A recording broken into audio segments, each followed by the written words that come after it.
Today I want to talk to you about how, and I remind you again, there are two groups of people that are sinful in these ayat. Two kinds of crimes have been committed. One group is evil people. Evil people don't give benefit of the doubt. Evil people want to say something terrible about someone, or they want to create a rumor, or they want to create suspicion. They can do that by a gesture, they can do it by evil words, they can do that by suggesting something, not directly saying something, so they don't incriminate themselves. These are evil people. People that say, either they say horrible, terrible things directly, or they try to suggest them so other people get the wrong idea. But then there's the other group of sinners, which we are much more in danger of being. And that's the careless people. People who hear these kinds of things and they don't respond carefully. Their reaction is not careful enough. Now the thing that I want to start with, these ayat are very unique in the Quran. Usually when Allah criticizes something we did, it's usually an action. Somebody who didn't pray, somebody who committed the act of shirk, somebody who killed, somebody who stole, somebody who cheated. These are acts. Or somebody who said something wrong, like backbiting, or insulting someone, humaza lumaza. These are acts that are committed. But in this ayah, Allah is not going to criticize an action. That's the first thing I want you to know. Allah is criticizing thoughts. Now generally, we know that even if you have an evil thought, you're not held responsible for an evil thought. Not until you act on it. Other than that, shaitan can come and whisper something to you, and you are not held responsible so long as you didn't act on that thought. You sought Allah's protection. A'udhu billahi minash shaitanir rajim. Good enough. But it seems that when it comes to giving benefit of the doubt to your fellow believer, especially when it comes to their character, their dignity, their respect, then actually even the thought is something that angers Allah. Even the thought. You haven't said anything yet. You've just thought it. But even the thought is being criticized by Allah Azza wa Jal. Later on in these ayat, we will see that Allah will criticize the speech also. Because if you think something wrong, eventually you'll say something wrong. But this first ayah that we're going to look at is actually going to be not about speech, but actually about thought itself. He says, لَوْلَا إِذْ سَمِعْتُمُوهُ.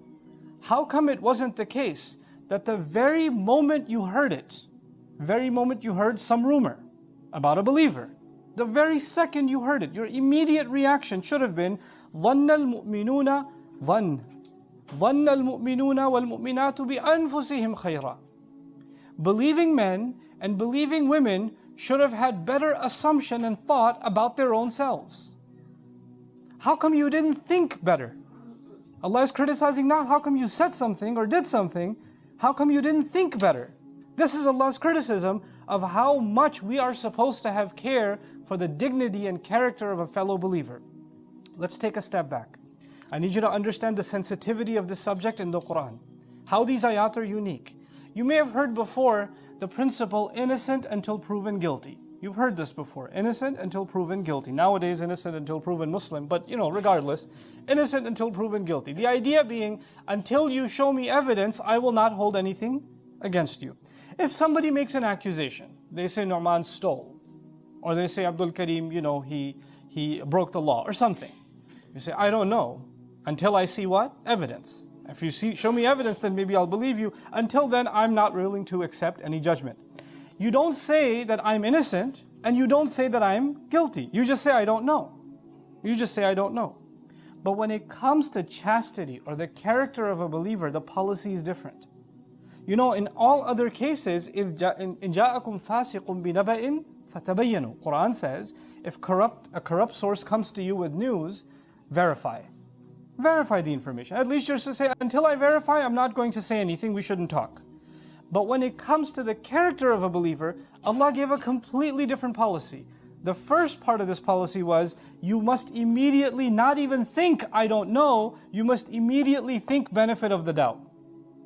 You must immediately think that this is wrong. Now this is something hard to process. You don't have evidence to prove that someone's guilty. You don't have evidence to prove that someone's innocent. You have neither one. You've just heard something. Yes? If you've just heard something, then Allah is actually commanding you in these ayat that number one, you can't even think that they might be guilty. You can't even think that they might be guilty. And by the way, not even enough. By the end of this ayah, وَقَالُوا هَذَا إِفْكٌ مُبِينٌ. you're supposed to declare this is obviously a lie. Now let me put this in practical terms for you so you appreciate what I'm saying. You went shopping and you went to the mall and you saw this Muslim man and a woman walking together and you know one of them and you're like, hey, are they married? What's going on there? Why are they walking together? Why are they talking to each other? What's going on there? I'm going to take a picture. And you take a picture and you WhatsApp it to a friend. You see what's going on over here? Astaghfirullah. And you send a story about, I can't believe nowadays how people are, etc., etc., etc. Okay, so if you did this, in your head you have evidence.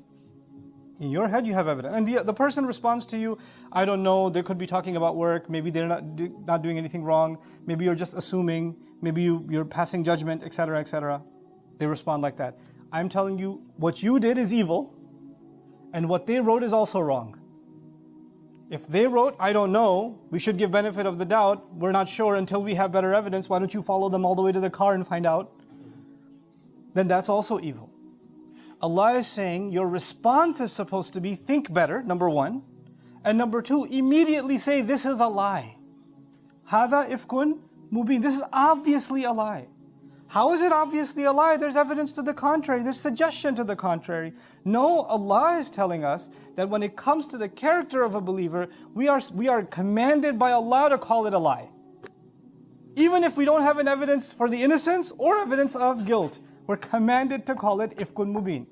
لولا إذ سمعتموه ظن المؤمنون والمؤمنات بأنفسهم خيرا وقالوا هذا إفك مبين.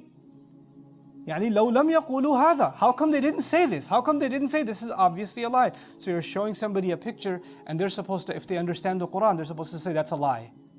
No, what do you mean that's a lie? Look at the picture. And then you're supposed to break their phone and repeat, that's a lie. That's what's in this is the command of Allah. How strongly we're supposed to be in favor of the character of a fellow believer. Now, by the way, this policy doesn't work inside the family. This is for outside the family. This benefit of the doubt, as we will see later on, is outside, for fellow believers outside. Inside, a husband can question the wife. A wife can question the husband. Inside, siblings can question each other, etc., etc. There can be cases where if you know someone, that's something else. If you're intimately connected to somebody, that's something else. But outside of that, هذا إفك مبين. You're not supposed to say a word about anybody else. Not a word. Not allowed. And so now let's take another step deeper into this ayah. Allah says, ظَنَّ الْمُؤْمِنُونَ وَالْمُؤْمِنَاتِ. Believing men and believing women. He specified both men and women. Even though in Arabic language, if you say al-mu'minun, it includes, the Jam' Mudhakkar Salim, it includes men and includes women. When Allah says قَدْ أَفْلَحَ الْمُؤْمِنُونَ, He's not just talking about men. He says believers have attained success. That believers includes men and women. So when He says al-mu'minuna wal-mu'minatu, He's highlighting that the way that men make assumptions is different and the way that women make assumptions is different. And Allah is highlighting that both of them are wrong. That both have their own way of doing wrong. The other thing He's highlighting is this idea of giving benefit of the doubt is a sign not of Islam, but it's a sign of Iman. He doesn't say ظَنَّ الْمُسْلِمُونَ وَالْمُسْلِمَاتِ. He says ظَنَّ الْمُؤْمِنُونَ وَالْمُؤْمِنَاتِ. Had you been mu'min, had Iman, had faith really been a part inside your hearts, then this thought could not have occurred to you. The thought against somebody else would never have happened. This was a sign that Iman isn't there. Then Allah adds, by the way, the example I give you, you saw somebody else and you made a statement about them. When you saw somebody else and made a statement about them, you didn't talk about yourself, you talked about them. But Allah says, لَوْلَا إِذْ سَمِعْتُمُوهُ ظَنَّ الْمُؤْمِنُونَ وَالْمُؤْمِنَاتُ بِأَنفُسِهِمْ خَيْرًا. How come you didn't have a better opinion of your own self? How come believers didn't think better of their own selves? Allah is not even, He's telling you and me that when you make such a comment about someone else, in Allah's judgment, you have actually made that insulting comment about who? Yourself. You've made that comment about yourself. Allah is also reminding us of something that the Prophet ﷺ taught us. This ummah ka jasad. This entire ummah is like one body. So you can't insult your hand without really insulting yourself. Insulting your body, any part of it is actually your part of yourself. You're actually insulting your own self when you do this. In the eyes of Allah, you haven't humiliated anybody, you've humiliated yourself. And then so ظن المؤمنون والمؤمنات بأنفسهم خيرا وقالوا هذا إفك مبين. And they should have immediately said, this is a deviation, obviously a deviation. You're looking at the facts and you're twisting them. You're turning them into something your dirty mind goes towards. And you want to produce from it the ugliest possible story and spin it that way. This is what you're doing. This is how you should call somebody out that says these kinds of things. This is the Qur'an's command. I know, often it's so easy. It's interesting to us. I find it really interesting. It's very easy to backbite about someone, slander someone, talk behind someone's back. But when they're doing so, you and I feel we shouldn't say something in response. I don't want to be confrontational. I want to be respectful. This person's ripping somebody apart. That's okay. But you standing up and saying the right thing, I don't know. I want to be respectful. وَفِيكُمْ سَمَّاعُونَ لَهُمْ, Allah says. Among you are those who listen to nonsense. You just listen to it and you just do nothing. Allah wants you to stand up and actually be aggressive. He wants you to be aggressive when someone says something like that and tell them this is obviously a lie. That's our way of saying, you be quiet. This conversation is not going anywhere further. But what about the evidence? I saw them. I followed them. I saw them coming out of a building. I did this, I did that. I recorded them. When you do these kinds of things, then what's the next step Allah Azza wa Jal mentions? He says in the next ayah, لَوْلَا جَاءُوا عَلَيْهِ بِأَرْبَعَةِ شُهَدَاءَ. How come they didn't come forward with 4 witnesses? Allah is asking, you saw, nobody cares. How many witnesses did you need? 4. The question became among our ulama, 4 witnesses to what? 4 witnesses to people talking together? 4 witnesses like Aisha radiallahu ta'ala anha walking back, with Safwan ibn al-Mu'attal al-Sulami. She's on the camel and he's walking her back. Lots of people saw them come back. There's more than 4 witnesses. There's 100 people saw them come together. That's way more than 4. 4 witnesses to what? And there's pretty much agreement because Quran has mentioned this earlier on in the same surah, that 4 witnesses committing the act of zina itself. Until you see 4 people, you have 4 people who say, I saw them commit the act of adultery. Until you can say that, you have no right to open your mouth. This was Allah's way of protecting the dignity of people. You may have famously heard that in Islam there's very severe punishment for zina. It's not the punishment for zina. It's punishment for zina in public, where at least 4 people can see. When you commit a crime against the public, that's not a crime, that's not a personal sin.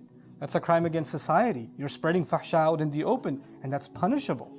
That's any law. There are laws of public show of indecency. That goes along those lines. So here in these ayat, when Allah says, Allah Himself questions, oh, so you saw, huh? Where are your 4 witnesses? Well, I don't have 4 witnesses, but that doesn't mean I'm lying. Well, actually, maybe it does. Because Allah then says, فَإِذْ لَمْ يَأْتُوا بِالشُّهَدَاءِ. And if they can't come forward with 4 witnesses of the act of zina itself, فَأُولَٰئِكَ عِنْدَ اللَّهِ هُمُ الْكَاذِبُونَ. Then those people, as far as Allah is concerned, are the liars. It doesn't matter what they saw now. The fact that they made a suggestion, by the way, the Quran doesn't even use the word ittiham or iddi'a, a claim or an accusation. It just says if. They just suggested something a little bit crooked. They didn't even say anything. It's like, I don't know what's going on. I'm just saying. That's enough. That's enough for Allah to say about people like that. Where are your 4 witnesses before you even make such a suggestion? And as far as Allah is concerned, those are al-kadhibun, the ultimate liars. أُولَٰئِكَ عِنْدَ اللَّهِ هُمُ الْكَاذِبُونَ. Now think about what I just said. Think about what Allah has revealed in these ayat and how far we are from this policy of the Quran. How far we are. Not because we're evil, but because we're careless. Because we're careless and we don't know what Allah says. We don't know how strict this policy is. And you know what? These ayat I mentioned in a previous khutbah, these ayat came after 30 days of the ummah suffering. 30 days we were looking for what to do with this situation. A scandal has spread all over Medina. We don't know how to respond. And when finally these ayat came, because we didn't know, the Muslims didn't know, Allah revealed in the next ayah, and this is the ayah I want to conclude this khutbah with. Allah Azza wa Jal says, وَلَوْلَا فَضْلُ اللَّهِ عَلَيْكُمْ وَرَحْمَتُهُ فِي الدُّنْيَا وَالْآخِرَةِ. Had it not been for the favor of Allah in this life and in the next life, I'll come back to that phrase, the favor of Allah in this life and in the next life, لَمَسَّكُمْ فِيمَا أَفَضْتُمْ فِيهِ عَذَابٌ عَظِيمٌ. Because of what you dove into, because of the kinds of conversations you poured into. Ifada in Arabic is when you take a glass and you pour water out and the water goes in every direction on the floor. That's ifada. Like afidu min haythu afada nas. Pour, where people are pouring in the time of Hajj, like water pours. So he uses the word ifada. Here he says, because of the way your mouths were pouring in every direction and you were just talking casually like it's no big deal, had it not been a special favor of Allah on you in this life and in the next life, then a great punishment would have touched you already. Because of the way you casually ran your mouths. Because of the way your mouth just went in every direction. That's a special favor of Allah, but this favor of Allah is not in the akhirah. Like, we think about, first of all, this sin is unique because Allah is criticizing not just speech, He's criticizing thought. Number one. Number two, He didn't just say the punishment will happen in the next life. He said the favor of Allah where?